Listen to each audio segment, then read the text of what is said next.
E hoje nós vamos começar a estudar a carta de João.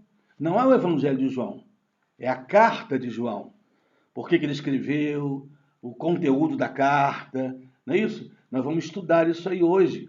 Eu quero encorajar você a vir comigo estudar a Bíblia, a Palavra de Deus, através do livro da primeira carta de João, né?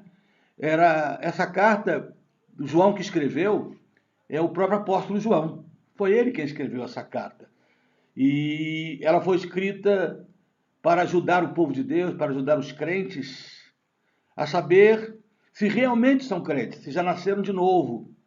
Isto é, se já nasceram para Deus, se já nascemos para Deus, a nova criatura em Cristo. E também para combater algumas heresias que estavam surgindo no meio da igreja, dentro da própria igreja, do povo de Deus. Então João escreve essa carta, ele escreve 3, né? 1ª, 2ª e 3ª João e mais o Evangelho, mostrando o perigo e tentando identificar os crentes, para que os crentes não se percam na caminhada e tenham convicções da sua fé. Que a vida cristã seja realmente algo convicto na vida da gente, né? E para combater as heresias, ele escreve algumas coisas muito importantes e também para fortalecer a fé e a convicção espiritual, ele escreve coisas muito relevantes. João era, na linguagem do Dr. John Piper, João era um hedonista cristão, porque ele queria ver sempre a igreja feliz. É isso que ele queria, a igreja feliz. Por isso, nesse livro, fica aí com a sua Bíblia aberta em 1 João, primeira epístola de João, lá no finalzinho, pé de Apocalipse, né? Fica com a sua Bíblia aberta, porque você vai encontrar, a gente vai passear por aí, você vai encontrar os textos que nós vamos falar. Agora, por exemplo, 1 João 1,4 diz assim, logo iniciando o livro, estas coisas, disse João, né, vos escrevemos para que o vosso gozo se cumpra. Em algumas traduções está, para que a vossa alegria seja plena. João está dizendo o seguinte, olha, eu vou escrever essa carta porque tudo que eu quero é que vocês sejam felizes. O cristianismo passa por lutas, passa. O inimigo está aí, ou os inimigos estão. Mas ser cristão é ser feliz. E João está dizendo, para que vocês não corram os perigos do que pode estar em volta, do mundo que nos assola, eu vou escrever para que vocês tenham um gozo completo, uma alegria plena em ser cristãos, em serem servos de Deus, que não sejam confundidos e vivam na alegria do Espírito, porque a Bíblia diz que a alegria do Senhor é a nossa força. Quando Jesus nasceu, as boas novas que os anjos trouxeram para os pastores de Belém, quais foram as boas novas? Nós lhes trazemos novas de grande alegria. O Evangelho é festa, o Evangelho é alegria. Por isso, se pode existir hedonista cristão, porque hedonista é aquele que é a pessoa muito voltada para a felicidade. E não está errado isso, né? O hedonista cristão, como diz John Piper, do nosso querido apóstolo João, alguém que está preocupado com a felicidade da igreja, que a igreja seja feliz em Cristo. Mas ele também esperava que os seus escritos dessem à igreja um novo poder para vencer o pecado. Ele sabia que o pecado, como nós sabemos hoje, graça em nosso meio, em todo canto da história da humanidade. Então João escrevia com o objetivo de ajudar o povo a ter saídas para vencer o pecado. Por isso, no capítulo 2, no verso 1, acompanhe aí comigo, ele diz assim, meus filhinhos, estas coisas vos escrevo para que não pequeis. E se alguém pecar, entretanto, temos um advogado para com o Pai, Jesus Cristo, o justo. Ele continua dizendo, olha, eu também estou escrevendo, além de querer uma grande felicidade para vocês, eu estou escrevendo a fim de que vocês não vivam pecando, para que vocês sejam felizes, mas não no mundo do pecado. Todavia, por não sermos perfeitos, pecaremos. E se pecarmos, diz ele, fiquem tranquilos, porque temos um advogado, Jesus Cristo. Isso falando para crentes, falando para crentes. Vocês vejam, meus irmãos, se você ler em 1 João 5, lá no último capítulo, 16 e 17, João diz que há pecado para a morte e há pecado que não é para a morte. Qual é o pecado que não é para a morte? É difícil estudar esse texto. É aquele que é cometido por aqueles que estão salvos. Os crentes não vão perder a sua salvação, porque ninguém deixa de ser filho. Entretanto, pecamos a si mesmo. João diz, por esses orai. Mas para os que pecam para a morte, Orem por eles, e não apenas por aquela circunstância que eles estão vivendo. Por isso, eu leio assim, ó. Quer ver? Em 1 João, acompanha comigo, vamos ver o capítulo 5, versos 16 e 17. Se alguém vir seu irmão cometer pecado que não é para a morte, orará e Deus dará vida àqueles que não pecarem para a morte. Há pecado para a morte, e por esses pecados, é isso aí o texto, não quero que orem. Ore para a pessoa se converter. Toda iniquidade é pecado, mas há pecado que não é para a morte. Os crentes cometem o pecado que não é para a morte, para a perdição, porque eles são salvos. Então, e ele diz aqui, e se nós os cometemos, temos um advogado. Portanto, acalma o teu coração. Acalma o teu coração, porque se você é crente, João diz assim, eu não quero que vocês vivam pecando, vivam na alegria do Senhor, longe do pecado. Mas se pecar, não é pecado para a morte. E temos um advogado que vai nos socorrer nessa hora, que é Jesus Cristo, o nosso advogado. Essa carta, meus irmãos, 1 João, ele escreveu com a esperança que estava escrevendo para verdadeiros crentes. Ele achava que estava escrevendo para crentes, por isso no capítulo 2, no verso 21, no capítulo 2, no verso 21, ele fala nitidamente que está pensando que está escrevendo para crentes. Ele diz, não vos escrevi porque não saibais a verdade, como se não soubesseis a verdade. Mas eu escrevi porque sabeis a verdade e porque nenhuma mentira vem da verdade. Ele está dizendo, eu estou escrevendo para vocês, não é porque acho que vocês não saibam a verdade, mas é justamente porque vocês sabem. E eu estou escrevendo para crente. Essa carta é mais para crente. Não é uma carta essencialmente evangelizadora. É mais uma carta que João está preocupado com os crentes. Por isso ele diz, há pecado para a morte, mas não é o cometido por um crente. Se um crente pecar, portanto, se o crente pecar, ele não está pecando para a morte, porque ele está salvo. Portanto, João não está falando aqui de tipo de pecado. Tem pessoas que acham o pecado para a morte é aqueles mais brutais, mais grosseiros, mais hediondos. Não existe isso, senão o ladrão da cruz não teria sido salvo. Senão, quem pecou mais do que Davi, que mandou matar a mulher para ficar com a esposa dele? O rei Manassés que matava a criança a fogo. Então não é o tipo de pecado, mas é o tipo da pessoa. Pecado para a morte é cometido por aquele que não tem Cristo, que vai continuando seus pecados até que se converta e vai para a perdição. Pecado que não é para a morte é cometido por mim e por você. Ele diz aqui, eu sei que vocês são crentes. Eu sei que vocês são crentes. Estão entendendo?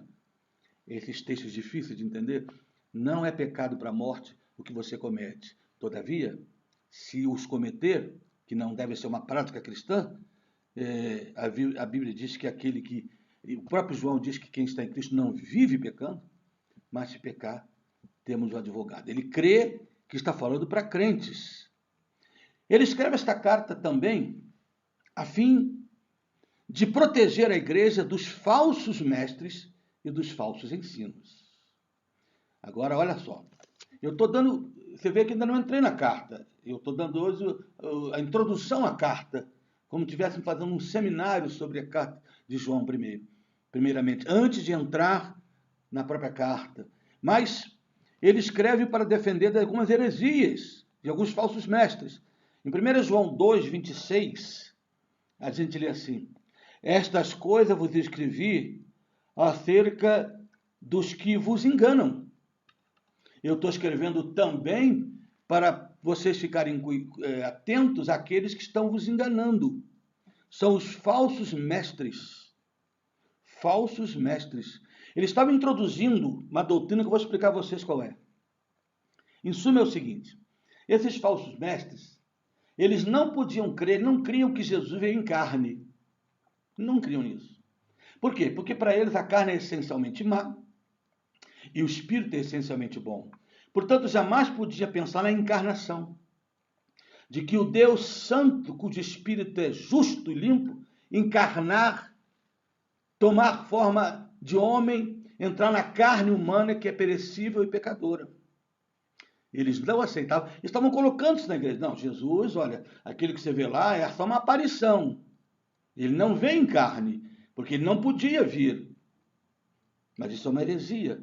E João, combatendo essa heresia, ele escreve assim, em 1 João, vamos comigo? Capítulo 4, verso de 1 a 3, a gente estuda assim: Amados, não creais em todo espírito, mas provai os espíritos para ver se são de Deus. Porque já muitos falsos profetas se têm levantado no mundo. E nisso conhecereis o Espírito de Deus. Isto é, todo espírito que confessa que Jesus Cristo veio em carne, esse é de Deus. E todo espírito que não confessa que Jesus Cristo veio em carne, não é de Deus. Mas este é o espírito do anticristo, do qual já ouviste que há de vir, e eis que está já no mundo. João é muito claro, né? Ele não rodeia. Olha, quem diz que Jesus não veio em carne, quem nega a encarnação do Verbo eterno de Deus, que se fez carne, é fruto do anticristo. É uma pregação falsa. São falsos mestres. Por isso ele está defendendo isso. E no capítulo 3, ele arremata bem.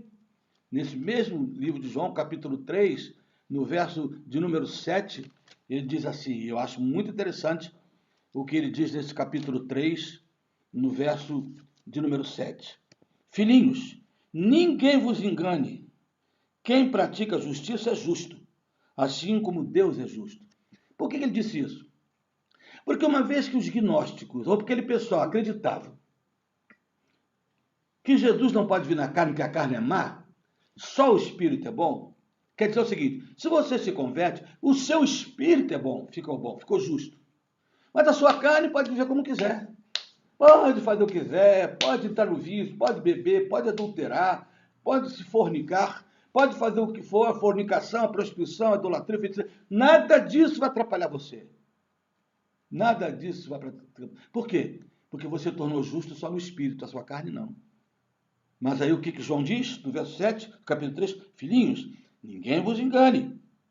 Quem pratica a justiça, esse é justo, assim como ele é justo. Isto é justo o que foi salvo no Espírito, mas que mostra essa salvação através dos seus atos justos de vida, que foram santos, que são santos em Espírito, que foram salvos em Espírito, mas que isso se exterioriza no dia a dia. Para aqueles hereges, falsos profetas, pode fazer o que quiser. Como temos hoje, né? Universalismo teológico. Jesus te salvou pela graça, faz o que você quiser. Viva como você quiser. Vai lá, pega a sua bebida. Vai lá, pega não sei o quê. Pode viver como você quiser, porque o importante é o seu espírito. Aí João diz assim, não vos enganeis. Não deixe que esse pessoal te engane. Aquele que foi salvo vai promover e praticar a justiça, assim como Deus pratica a justiça. Portanto, ele está ajudando a vencer isso. Essa heresia é a refutação de João contra essa história de que a carne é má. Não. A carne, a palavra carne, essa aqui, isso aqui não tem nada de errado. A palavra carne que é má é aquela tendência mundana. Aquilo que é a carne má. O sarkikos. Isso aqui, essa é a carne matéria. Isso não é mal. Isso é ser humano. E finalmente, terminando hoje, essa pincelada na carta de João, ele escreveu também para garantir aos salvos que eles jamais perderiam a sua salvação. Porque esses gnósticos, esse pessoal, estava dizendo o seguinte, olha, cuidado aí, hein? Cuidado aí, porque você pode fazer o que você quiser, mas se o seu espírito não está com Deus, está perdido. Então não é a tua carne, é o teu espírito só. Então você pode perder, já era uma outra linha. Mas 1 João 2, 19 e 20 diz assim, João defendendo a igreja contra essas heresias de perda de salvação, ele diz assim, 19 e 20, saíram de nós aqueles que se afastaram, né? Mas não eram de nós. Porque se fosse de nós, ficariam conosco. Mas isto é para que se manifeste que não são todos de nós. Vós tendes a unção do Santo e sabeis tudo. Meus irmãos, saíram de nós porque não eram de nós. Saíram de nós porque não eram de nós. Não era porque eram e deixaram de ser. Ninguém deixa de ser filho. Ninguém deixa de ser filho.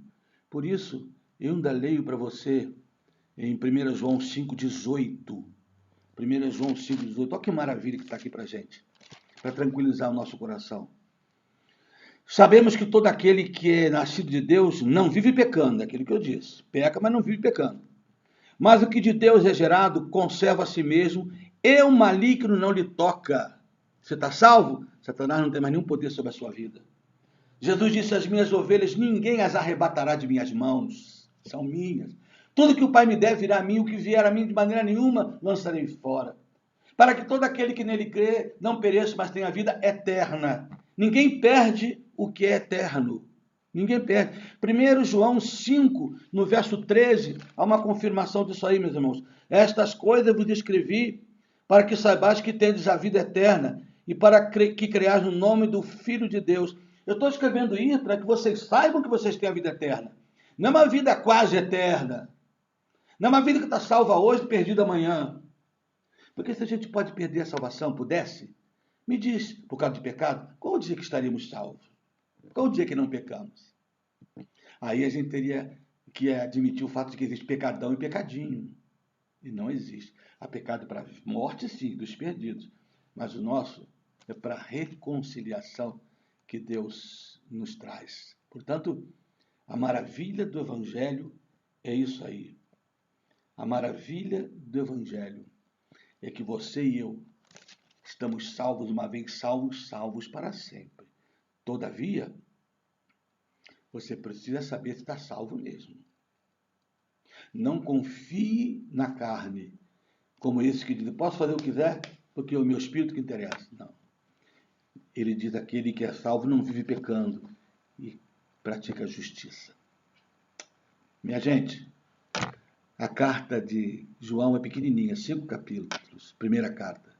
A segunda e terceira menores ainda, mas é linda. É de uma profundidade, você vai ver, a gente vai estudar os capítulos. A gente vai ver o que é novo nascimento. A gente vai ver qual é o perigo real das heresias que estavam lá e que muitas delas estão hoje no seio da igreja evangélica. A gente vai estudar à luz da Bíblia. Você viu que eu li a Bíblia. Fiz comentários da palavra de Deus. Amém?